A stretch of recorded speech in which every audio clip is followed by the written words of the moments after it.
If you're feeling overwhelmed, your life spiraling out of control, and you think everything happening is just bad luck or a cruel coincidence, I have news that will change the way you see everything. Chaos is not chance. Chaos is consequence. What if I told you that in the next few minutes I'll show you the exact formula rooted in neuroscience and spiritual principles that proves how you create that disorder and how you can turn off the chaos and switch on clarity with just 3 daily steps. This isn't shallow motivation. This is the silent structure that governs your life and your future. If you skip this, you stay trapped in the loop of bad luck.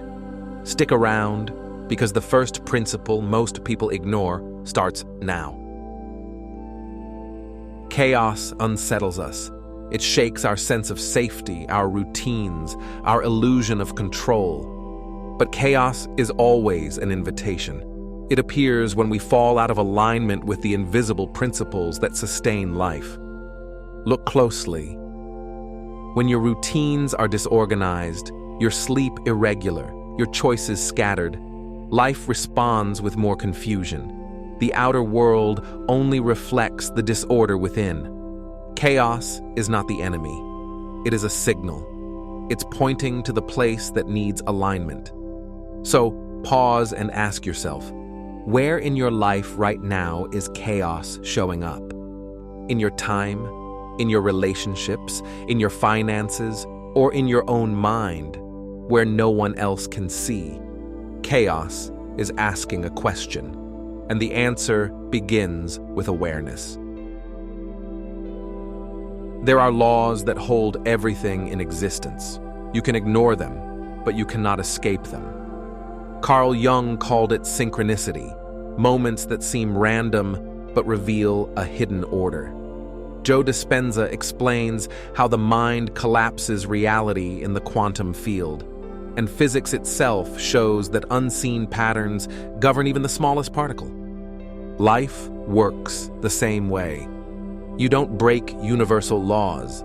You break yourself against them. It's like jumping from a building and expecting gravity not to exist, or feeding your mind with constant pessimism and expecting prosperity.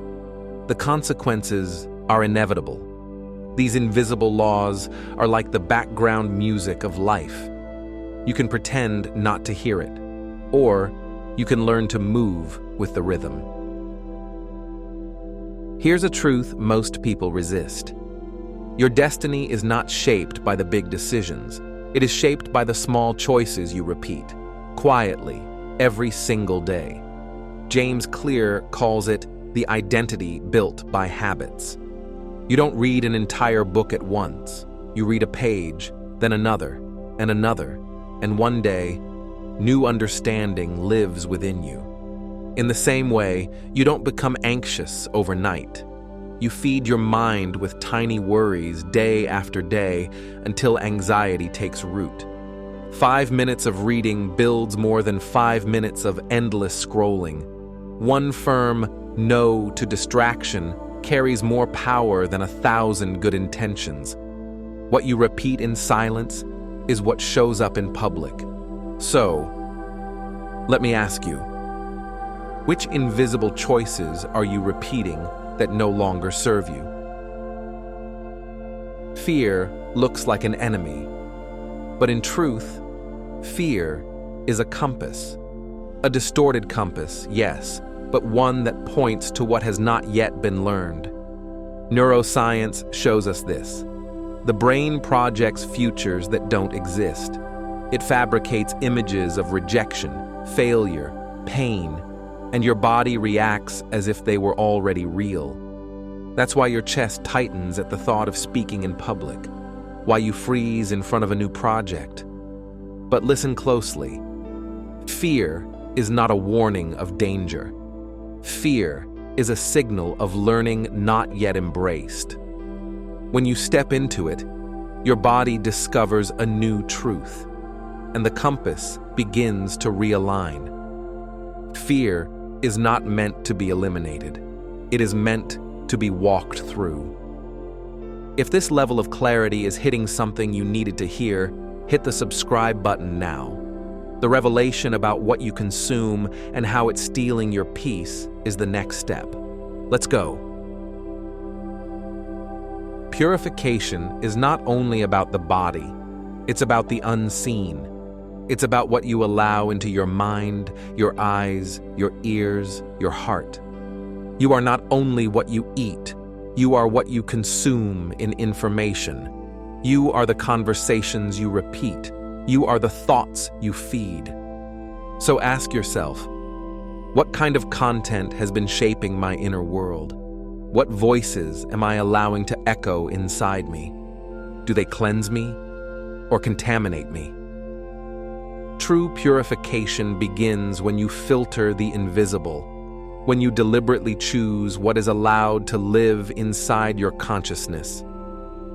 Every civilization is built on laws, values, integrity, and so is your life. Brian Tracy once said that integrity is the fundamental principle of lasting success, and it begins with you. You are the first institution that must be whole. When you promise yourself you'll change, and you don't. When you say you'll begin and keep postponing. When you speak words you don't live. You weaken your own structure. The world doesn't need your perfection. It needs your integrity. Your word must carry weight, first inside yourself, then in the world around you. Everything converges here. Responsibility. You cannot control everything that happens, but you are responsible for the frequency you sustain. Life does not respond to what you wish. It responds to what you hold in consciousness. So what are you holding right now? Anxiety, fear, doubt, or clarity, confidence, integrity? Today, you can choose one area of your life, just one, and align your word, your thought, and your action. This is the beginning of quantum responsibility. This is the beginning of true transformation. Chaos is not the absence of order. It is the invitation to discover it. When you align your choices with the laws that already govern the universe, life ceases to be an accident and becomes a masterpiece. The universe doesn't ask you to control everything. It asks you to tune into the music that is already playing. And your choice today will be the very first note of that melody. If this message spoke directly to your soul, subscribe now. Leave a comment telling me which of the 3 steps, choices, fear, consumption, you need to prioritize, and share this with someone who needs to hear it. Every gesture spreads this consciousness further. And remember, the order already exists. What remains is for you to decide. Will you dance with it?